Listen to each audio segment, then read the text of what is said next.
sections. Quick links. More from WSJ. February 6, 14:18 p.m. 8:41 p.m. Philip Seymour Hoffman's wake attended by fellow stars. 9:03 p.m. Woodson, Knicks season a disaster from a coaching standpoint. 9:03 p.m. Rio bus fare protest turns violent. More headlines. February 6, 14:18 p.m. Andrew Roberts, at a UN peace debate, war breaks out. Obama's IRS confusion. 4 small jobs, rent an MBA, more popular now. February 6, 14:18 p.m. U.S. Share. February 4, 2014 10:30 p.m. Assault on California power station raises alarm on potential for terrorism. April sniper attack knocked out substation, raises concern for country's power grid. San Jose, California, the attack began just before 1 a.m. On April 16 last year, when someone slipped into an underground vault not far from a busy freeway and cut telephone cables. Within half an hour, snipers opened fire on a nearby electrical substation. Shooting for 19 minutes, they surgically knocked out 17 giant transformers that funnel power to Silicon Valley. A minute before a police car arrived, the shooters disappeared into the night. To avoid a blackout, electric grid officials rerouted power around the site and asked power plants in Silicon Valley to produce more electricity. But it took utility workers 27 days to make repairs and bring the substation back to life. Nobody has been arrested or charged in the attack at PG&E Corp.'s Metcalf Transmission Substation. It is an incident of which few Americans are aware. But one former federal regulator is calling it a terrorist act that, if it were widely replicated across the country, could take down the U.S. electric grid and black out much of the country. The attack was the most significant incident of domestic terrorism involving the grid that has ever occurred in the U.S., said John Wellinghoff, who was chairman of the Federal Energy Regulatory Commission at the time. The Wall Street Journal assembled a chronology of the Metcalf attack from filings PG&E made to state and federal regulators, from other documents including a video released by the Santa Clara County Sheriff's Department, and from interviews, including with Mr. Wellinghoff. The 64-year-old Nevadan, who was appointed to FERC in 2006 by President George W. Bush and stepped down in November, said he gave closed-door, high-level briefings to federal agencies, Congress and the White House last year. As months have passed without arrests, he said, he has grown increasingly concerned that an even larger attack could be in the works. He said he was going public about the incident out of concern that national security is at risk and critical electric grid sites aren't adequately protected. The Federal Bureau of Investigation doesn't think a terrorist organization caused the Metcalf attack, said a spokesman for the FBI in San Francisco. Investigators are continuing to sift through the evidence, he said. Some people in the utility industry share Mr. Wellinghoff's concerns, including a former official at PG&E, Metcalf's owner, who told an industry gathering in November he feared the incident could have been a dress rehearsal for a larger event. This wasn't an incident where Billy Bob and Joe decided, after a few brewskis, to come in and shoot up a substation, Mark Johnson, retired vice president of transmission for PG&E, told the Utility Security Conference, according to a video of his presentation. This was an event that was well thought out, well planned, and they targeted certain components. When reached, Mr. Johnson declined to comment further. A spokesman for PG&E said the company takes all incidents seriously but declined to discuss the Metcalf event in detail for fear of giving information to potential copycats. We won't speculate about the motives of the attackers, added the spokesman, Brian Swanson. He said PG&E has increased security measures. Utility executives and federal energy officials have long worried that the electric grid is vulnerable to sabotage. That is in part because the grid, which is really 3 systems serving different areas of the U.S., has failed when small problems such as trees hitting transmission lines created cascading blackouts. One in 2003 knocked out power to 50 million people in the eastern U.S. and Canada 4 days. Many of the system's most important components sit out in the open, often in remote locations, protected by little more than cameras and chain-link fences. Transmission substations are critical links in the grid. They make it possible for electricity to move long distances, and serve as hubs for intersecting power lines. Within a substation, Transformers raise the voltage of electricity so it can travel hundreds of miles on high voltage lines, or reduce voltages when electricity approaches its destination. The Metcalfe substation functions as an off-ramp from power lines for electricity heading to homes and businesses in Silicon Valley.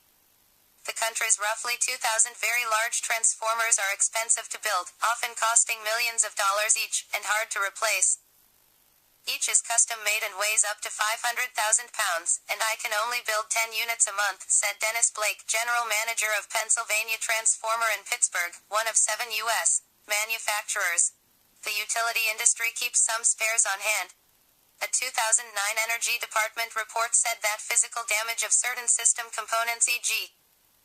extra high-voltage transformers on a large scale could result in prolonged outages, as procurement cycles for these components range from months to years. Mr. Wellinghoff said a FERC analysis found that if a surprisingly small number of U.S. substations were knocked out at once, that could destabilize the system enough to cause a blackout that could encompass most of the U.S. Not everyone is so pessimistic. Jerry Colley, Chief Executive of the North America Electric Reliability Corp., a standards-setting group that reports to FERC, said he thinks the grid is more resilient than Mr. Wellinghoff fears. I don't want to downplay the scenario he describes, Mr. Colley said. I'll agree it's possible from a technical assessment, but he said that even if several substations went down, the vast majority of people would have their power back in a few hours. The utility industry has been focused on internet attacks, worrying that hackers could take down the grid by disabling communications and important pieces of equipment. Companies have reported 13 cyber incidents in the past 3 years, according to a Wall Street Journal analysis of emergency reports utilities file with the federal government. There have been no reports of major outages linked to these events, although companies have generally declined to provide details. A lot of people in the electric industry have been distracted by cybersecurity threats, said Stephen Berberick, chief executive of the California Independent System Operator, which runs much of the high-voltage transmission system for the utilities. He said that physical attacks pose a big, if not bigger menace. There were 274 significant instances of vandalism or deliberate damage in the 3 years, and more than 700 weather-related problems, according to the journal's analysis. Until the Metcalfe incident, attacks on U.S.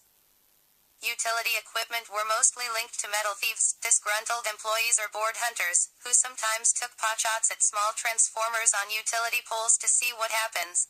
Answer: a small explosion followed by an outage. Last year, an Arkansas man was charged with multiple attacks on the power grid, including setting fire to a switching station. He has pleaded not guilty and is undergoing a psychiatric evaluation, according to federal court records. Overseas, terrorist organizations were linked to 2,500 attacks on transmission lines or towers and at least 500 on substations from 1996 to 2006, according to a January report from the Electric Power Research Institute, an industry-funded research group which cited State Department data.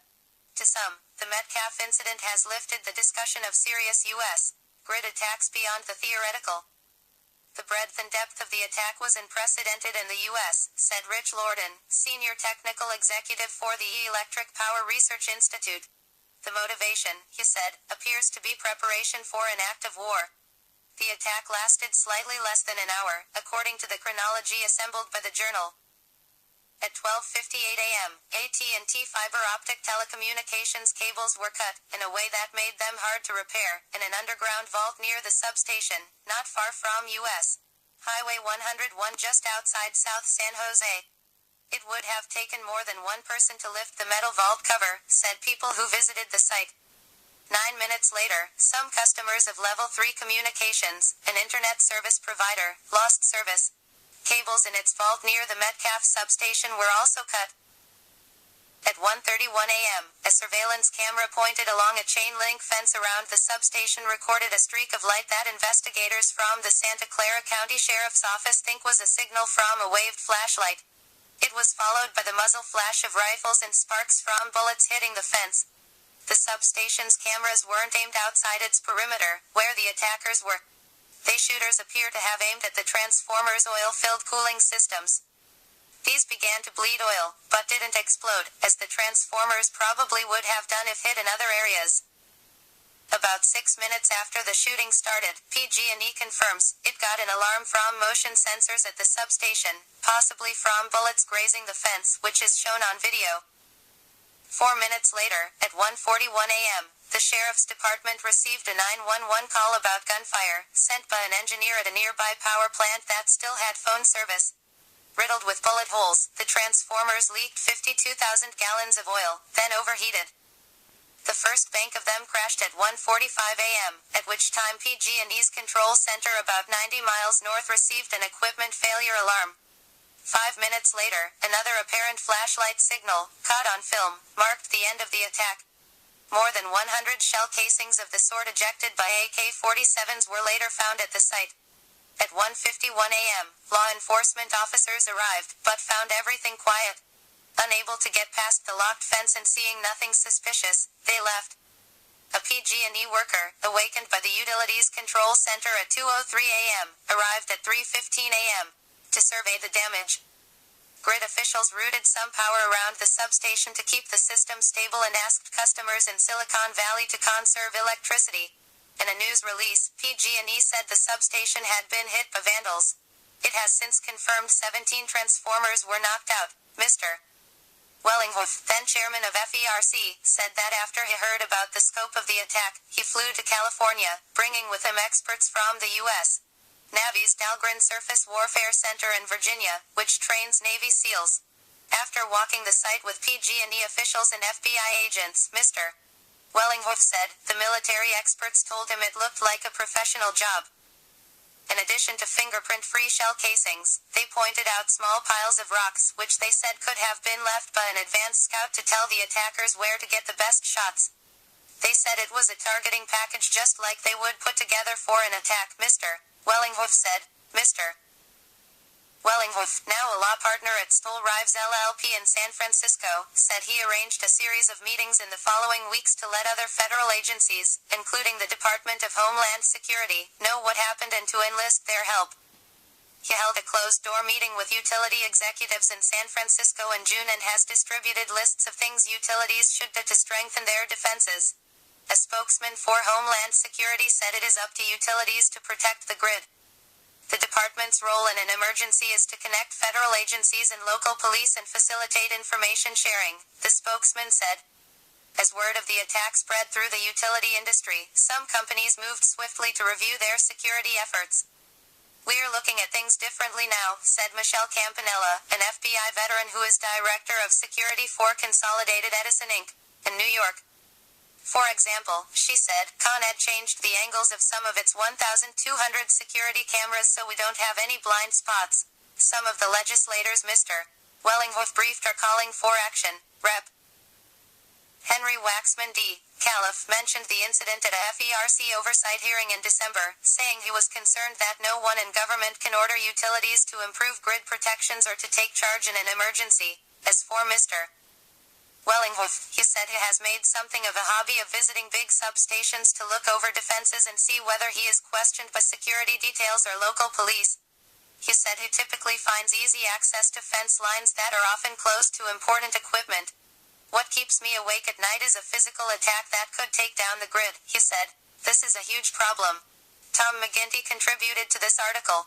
Write to Rebecca Smith at rebecca.smith@wsj.com. Previous, next. Popular now, more in U.S. sections. Log and subscribe.